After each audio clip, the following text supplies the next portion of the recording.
Hello and welcome to the Grazing Along series of Forage Nexus initiative to celebrate the National Forage Week. I am Marcelo Valal, Forage Extension Specialist at the University of Florida. I'm Lynn. I'm the Forage Specialist for Clemson University. And I am Bruno Pedreira, the Forage Specialist with the University of Tennessee. The National Forage Week is an effort of the American Forage and Grassland Council to raise awareness to the importance and impact of forages. And to help us celebrate those important ecosystems, we brought together a distinguished group of colleagues to share different perspectives on the big picture of forage production systems and to discuss how forages and grazing will be an integral part of the future of sustainable agriculture. Today, our guest is Dr. Dennis Hancock. Dr. Hancock is originally from Kentucky. Got his master's in 1999 and joined UK Extension as a county agent before heading the path on his PhD, which he has done actually serving as an extension agent for the state. He then went to the University of Georgia as an extension specialist and now is center director for the USDA Dairy and Forage Research Center in Wisconsin. And more than that, Dr. Hancock has been a mentor for me when I started my career as an extension specialist here in Florida. First thing that I did was give him a call when I started and spend a good couple of days riding with him around, and also with my colleague, Leanne Diller from Auburn University. Dr. Hancock, welcome. Thank you. Good morning. Thanks for having me. So Dennis, can you tell us a little bit about your story and how you got to be where you are today? And tell us a bit more about your extension, the career in extension, because that's very intriguing. Sure. Well, I always tell folks that my introduction to the forage world was my backyard was our front pasture. You know, I was always out playing in the pasture with the cows and hanging out with them. And when I went off to college, actually after my freshman year, I had an opportunity to intern that summer with a fellow by the name of Dr. Gary Lacefield, who was a longtime forage extension specialist at the University of Kentucky. And he was based in Princeton, Kentucky, which was about a 30-minute drive from where I grew up.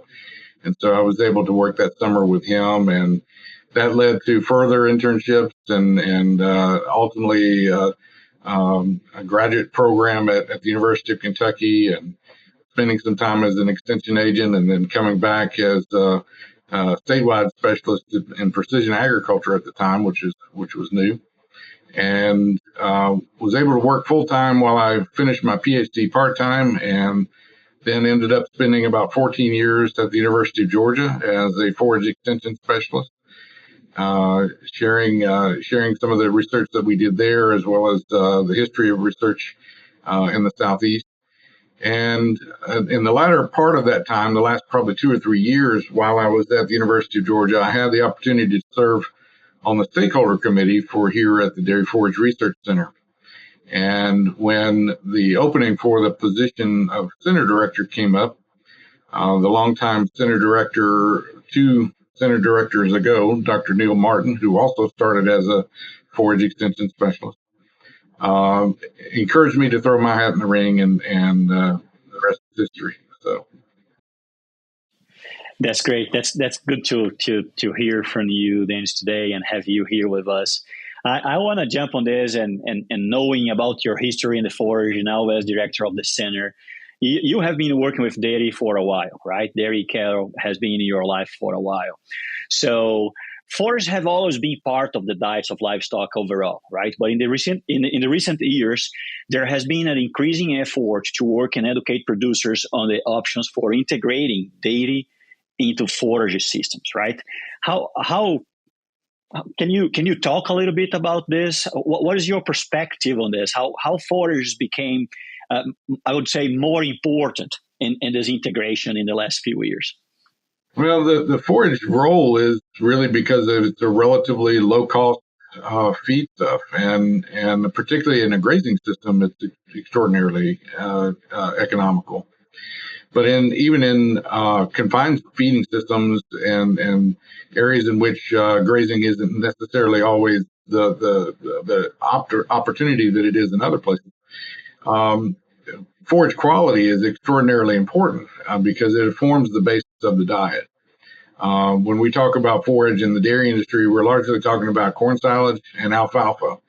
But there are also other opportunities, other forages that we use. Those are probably definitely the top two, but there are at least 5 to 10 that we routinely use across the country, and then it would include things like our small grains, triticale, wheat, rye, oats, annual ryegrass. When we get down into the southern states, annual ryegrass becomes a very, very common one, and of course the other legumes as well that fit into that category too. But those are the base, if you will. I always talk about dairy rations as being like coffee, and you have the base is the forage, right?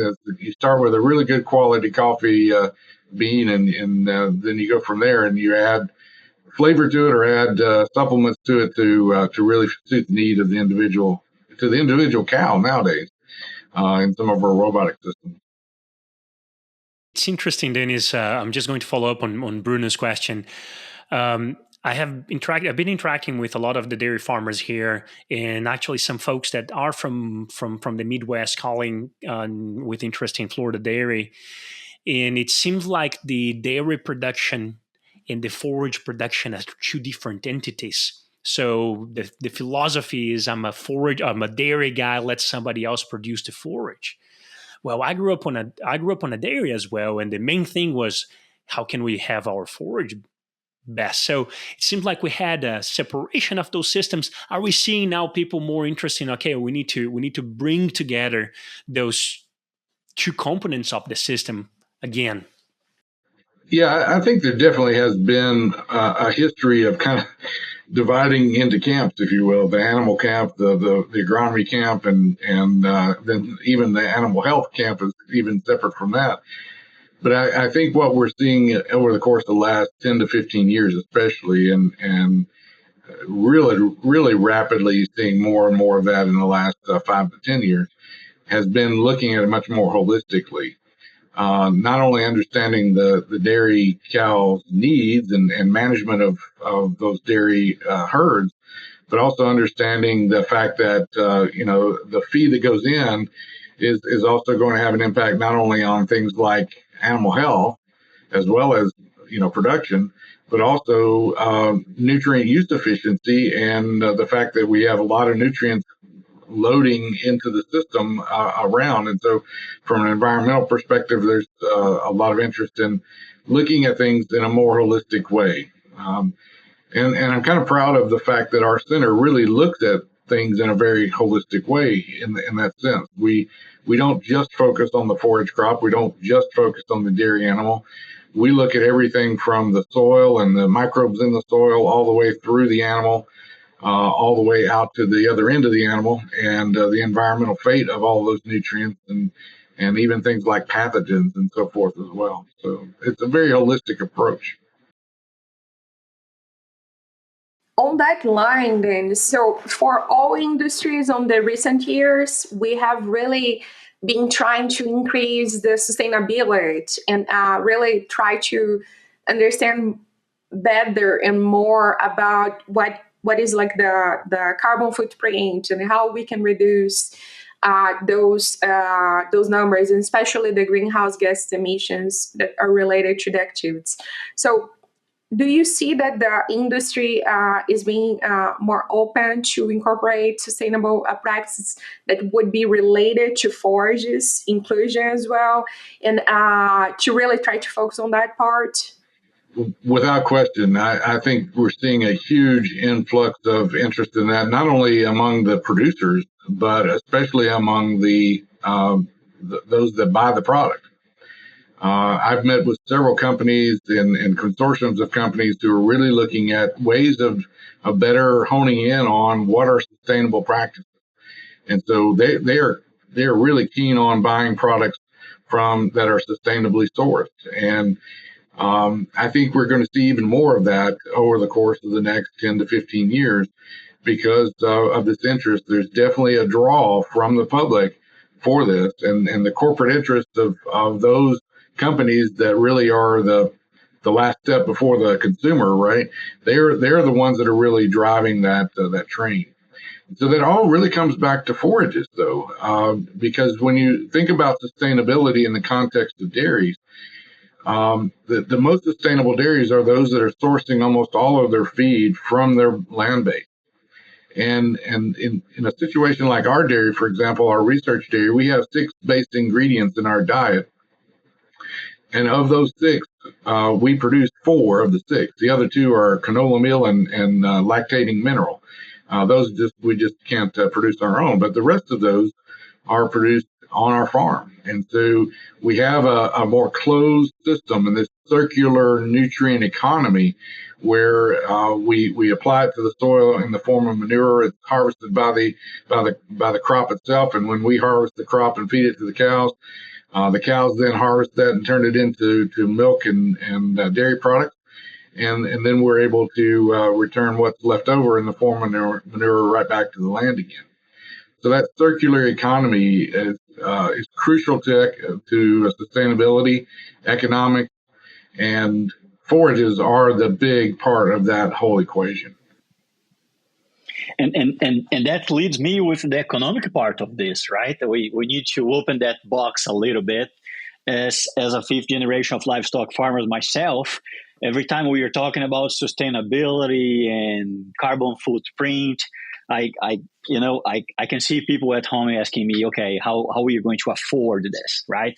How can I change my system in a way that will produce most of my forage resource, for example, and I can use the most of my land-based production to make sure that we are doing this. How do you envision it, Dennis, in the next few years? I'm with you. I think that forages, especially in the dairy, right? It costs everything, and the cost of feeding a dairy cattle is a lot on that business. So how do you see in the next few years that we are going to be able to reach this sustainability, reduce our carbon footprint, but also find a way to economically justify to farmers and say, yes, we can do this because it pays for itself and also help us environmentally? Well, the fastest way to reduce the carbon footprint of the dairy industry is to drastically increase the quality of the forages that we feed and we harvest and feed. That includes things like uniformity between cuttings. That's a key thing that we really have to enhance and reduce the amount of diversity and variability from one cutting to the next. We want a very diverse forage base, of course, but we want it to be as consistent as possible, and that's really key in the dairy industry. Whether we're talking about a grazing-based system or we're talking about a full confinement TMR-based system, consistency is really, really the key. So the other way in which to really think about the carbon footprint is looking at the below ground part of this equation. And I think that's what's often lost as we think about methane losses, et cetera. And those are crucially important, as are things like nitrous oxide emissions, which are also crucially important. But the ability for that plant to offset that with especially perennial species like our perennial grasses, our legumes that are perennial, et cetera, to build that carbon footprint and carbon sequester some of that carbon into the soil is really, really a crucial part of this whole equation. When I was back at the University of Georgia, we did some comparisons where we looked at the rate of carbon being sequestered in the soil, and it was at some of the highest rates that had been recorded in literature because of how fast it has the potential for building soil organic matter and soil carbon in that environment, particularly when you're dealing with soils that are lower in soil organic matter to start with. There's a real potential for sequestering a lot of carbon in those soils. So yeah, I think it's absolutely crucial. How do we build in the economic of that, the economic value of that? Is again through high quality forages. That's really the key. That's the linchpin to be able to connect all this, is to ensure that we can maintain high quality forages to reduce methane, but also enhance the soil carbon sequestration potential. Dennis, Picking up a little bit about this question of sustainability and picking on what Liliane has asked before, I want to take one step further and take it to the consumer level, because there is a perception that animal products are bad for the environment. There is a perception that animal products are bad for human health. Also, we covered that on other episodes of the Grazing Along series, talking about human health, talking about the importance of forages for the environment. But we also look into the consumer. And if you compare to the mid 70s, we're way down in terms of milk consumption and milk product consumption. The only thing that went up was consumption of yogurt. Talking to my wife, Annie's a family and consumer science extension agent here, and she often does grocery education. And people have this impression that milk is bad for you, so they don't use milk. So how you see the dairy industry along with the forage industry saying like, hey folks, this is we have a fantastic industry here. We're transforming this grass, which is sustainably grown, into a product that is healthy. How do you see us gaining more traction and go into a future of sustainability for the dairy industry through this consumer perception? Well, I think that's a really tough job. I mean, I don't envy our friends at the Dairy Marketing Institute, the DMI, or excuse me, Dairy Management Incorporated, DMI, and some of the others that actually do a really good job of educating the public about dairy products and the importance of them, and trying to combat some of the misinformation, if you will, that's out in the in our society. I mean, I have family members that I have to remind that it really is not necessarily as it's made out to be in the news media. But part of that, I think, is both an economic cost, and I think over the long haul, truth does tend to gravitate to the surface. Certainly, we have to be on the aggressive marketing aspect of this, and to always be preaching our message, and to really highlight the truth about what we feed or what we eat. And I think we also have to understand, though, that economics play a big part of this, and what we incentivize. And I'm not just talking about policy, but what we incentivize as a society of what we eat. To me, I think I just don't see these products supplanting dairy products the way that has been feared. Certainly, there has been a major shift and increase in the amount of some of these dairy alternatives, for example. But the reality is their growth has really stagnated. They haven't grown at the rate at which they initially started to grow. There really is no substitute for good ice cream or good quality cheese. And if you ever want to really have good exposure to either, just down the road from me at Babcock Hall here at the University of Wisconsin, we can get a good quality assessment of some excellent stuff. But in any event, what my point is ultimately is that economics will drive this. I mean, the cost of some of these alternatives compared to good old-fashioned milk and or dairy products will cause that to stabilize. Now, fluid milk consumption definitely has decreased, and part of that is just changes in not just in diet, but just in our society, right? We're not eating as much cereal in the mornings, et cetera, et cetera. So things move at a different pace than they did probably 20 or 30 years ago. But we are eating a whole lot more yogurt, a lot more cheese, a lot more ice cream, and those products and even butter, by the way, butter's had a huge renaissance, especially post-COVID. So there's a real interest in those products, and I think we really have a great story to tell.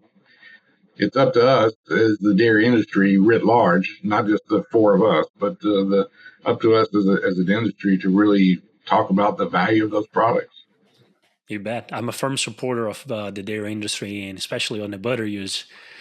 Yeah. And I'm on the ice cream side, and I was like, thinking here, I need to go and visit him, places to visit. But so we're really getting close to wrap up, Dennis. And something you already alluded some to that on the start of the episode, on in terms of like your experience with extension. We all know, and I, being close to where you are, I still hear about things that you did in the past very often from my producers, actually.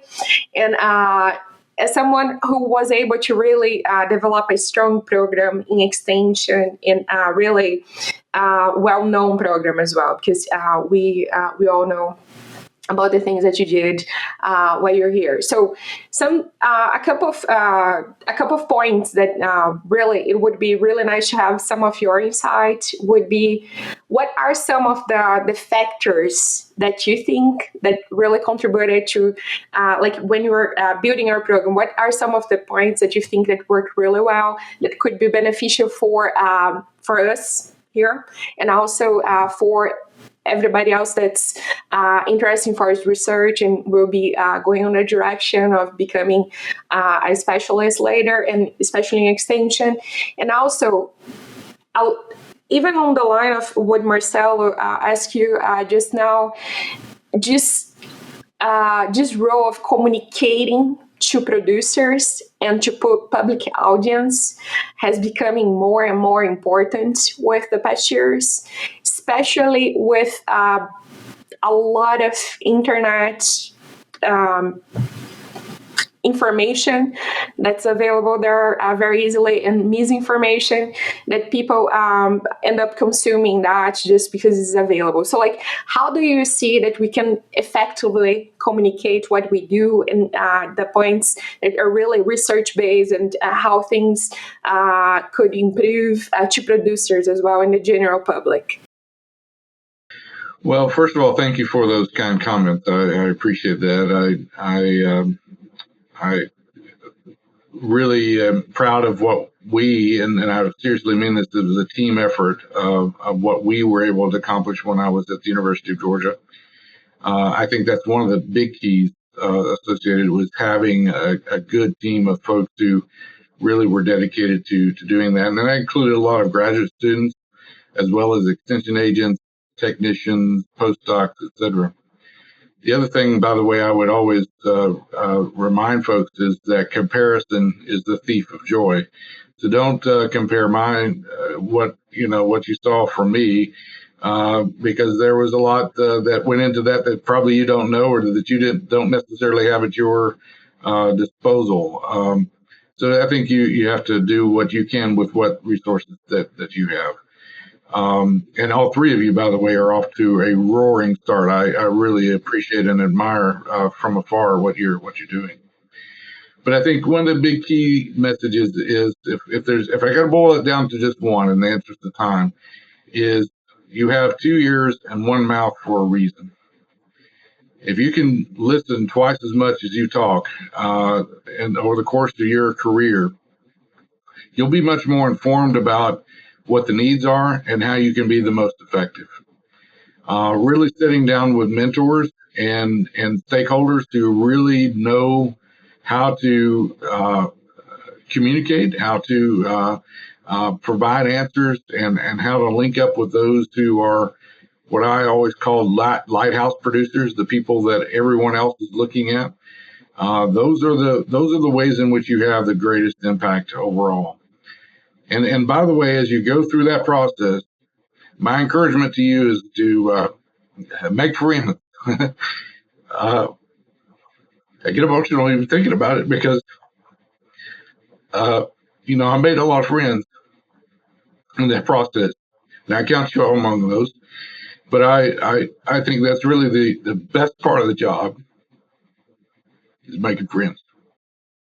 it definitely is. It definitely is, and it's a great thing for us to be under the roster of friends of your friends, and we appreciate all the effort. And I think more than the effort, I think you created a path for us here in the Southeast and a model. So when I started, who is the person to follow? I mean, we of course we had Carol Chambliss, we have Don Ball, but Dennis Hancock is, you got to be like him. You got to be like him, and I understand your point of not comparing ourselves to you, but aiming to be as impactful as you have been here now at USDA. That's a pretty important thing for us to achieve. So I appreciate you being a mentor and a model for us. Well, thank you for saying that. But you got to remember, too, I had mentors, too. You know, I had Don Ball and Gary Lacefield and Carl Hovland and John Andre and many, many others, including Florida, Tennessee, Gary Bates. You know, there were a lot of great ones that I learned a lot by listening to them, too. So I appreciate your comments, though. It's nice to be remembered. Yeah, it is the people that we meet along the way that make all the difference, and they make, Absolutely. as I said, make our lives better. Dennis, I really appreciate you being here with us today. It's fantastic to talk to you always, but especially today to celebrate the Forage Week. And tune in on the other days too, and we'll be chatting more in the future also. And I'm going to leave a little advertisement here for our listeners to check our Giants of Forage Agricultural series, because we'll have Dennis Hancock speaking of some of those mentors he had in the past. Thanks a lot. This podcast was produced by the University of Florida IFAS Forage team and the Cowles Center for Online Learning and Technology.